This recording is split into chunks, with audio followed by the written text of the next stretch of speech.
بات کہی ہے حضرت نے، میں عرض کر دیتا ہوں۔ محدث ابن جوزی رحمۃ اللہ علیہ ایک بزرگ کے بارے میں فرماتے ہیں، وہ کہتے ہیں کہ گھر میں کوئی کام کرانا تھا، کام ہوتے ہیں نا چھوٹے موٹے گھر میں، تو فرماتے ہیں میں مزدور لینے گیا بغداد میں، چوکوں پہ مزدور ساری عمر کا مزدور ہی ہے نا بیچارہ، امیر تو امیر تر ہوتا جا رہا ہے اور غریب تر ہو۔ ہمارے تو پیر بھی لوگوں کو کہہ رہے ہیں فقیر ہو جاؤ، خود امیر ہوتے جاتے ہیں، خود روز بروز امیر ہو رہے ہیں، دنیا کو کہہ رہے ہیں فقیر ہو جاؤ۔ تم بھی تو تھوڑا فقر اختیار کرو نا بھائی، جو درس دے رہے ہو۔ الا ماشاءاللہ، سب کی بات نہیں کرتا۔ فرماتے ہیں کہ میں نا مزدور لینے گیا، بغداد کے چوک میں مزدور بیٹھے ہوتے تھے، تو میری ان مزدوروں میں سے نا ایک نوجوان بچے پہ نظر پڑی، بڑا کمزور سا وجود تھا لیکن چہرے پر عبادت کا نشان تھا، ماتھا بتاتا تھا کہ نماز کا بڑا خیال رکھتا ہے۔ میں اس کے قریب گیا، چہرے بھی بڑا کچھ بتاتے ہیں نا، چہروں میں بھی بڑی رانائی ہوتی ہے۔ فرماتے ہیں میں قریب گیا، میں نے اس کو کہا بیٹے مزدوری کرو گے؟ تو کہنے لگا مزدوروں میں بیٹھا ہوں تو حضور مزدوری کے لیے ہی تو بیٹھا ہوں۔ تو میں نے کہا کہ چلو پھر۔ کہنے لگا نہیں میری کچھ شرطیں۔ میں نے کہا بتاؤ؟ کہنے لگا پہلی شرط یہ ہے کہ لوگ 4 دینار دیہاڑی لیتے ہیں، میں 3 دینار لوں گا۔ میں نے کہا یار بے تو بڑی بہترین ہے، باقی بھی اس طرح کی رکھ لے۔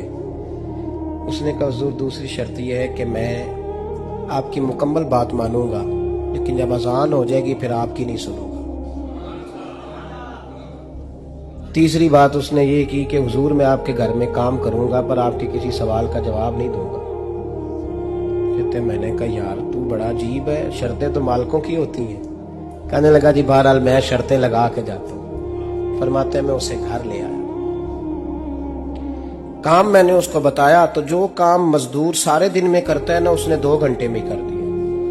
ہمارے مزدور سگریٹ پینے میں بھی تو آدھا گھنٹہ لگاتے ہیں، وہ چائے پینے جائیں تو پونا گھنٹہ وہاں۔ ان کو بھی تو دیانتداری کرنی چاہیے کہ نہیں کرنی چاہیے؟ نے معاہدہ کیا ہے نا جی، تو پورا اترنا چاہیے نا۔ کہتے 2 گھنٹے میں۔ اب کام جب بندہ شروع کراتا ہے تو کام اور نکل آتا ہے۔ کہتے کام میں نے اس کو اور بتا دیا، وہ کرنے لگا۔ اس نے مٹی نکال کے رکھی تھی باہر رستے میں، تو اذان ہو گئی زور کی، اس نے وہیں کدال چھوڑی کئی اور چلنے لگا۔ تو میرا بیٹا کہنے لگا اس کو ذرا برابر کر دو۔ کہنے لگا چپ کر جا، تیرے باپ سے بات ہوئی تھی، جب اذان ہوتی ہے تو میں کسی اور کی نہیں سنتا، صرف اللہ رسول کی سنتا ہوں۔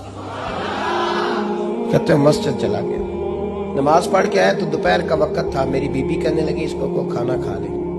کہتے ہم نے کہا کھانا کھا لو، تو کہنے لگا میں نے روزہ رکھا ہوا، رمضان بھی نہیں تھا، نفلی روزہ رکھا ہوا۔ فرماتے ہیں شام ہوئی، میں نے 3 دینار دیے تو میں نے کہا تیرا نام کیا ہے؟ کہنے لگا میں نے آپ سے کہا تھا میں کسی سوال کا جواب نہیں دوں گا۔ کہتے وہ چلا گیا۔ اگلے دن میں پھر لینے گیا اسے، کام کچھ اور نکل آئے تو لوگوں نے بتایا وہ صرف ہفتے والے دن آتا ہے۔ میں نے کہا کیوں؟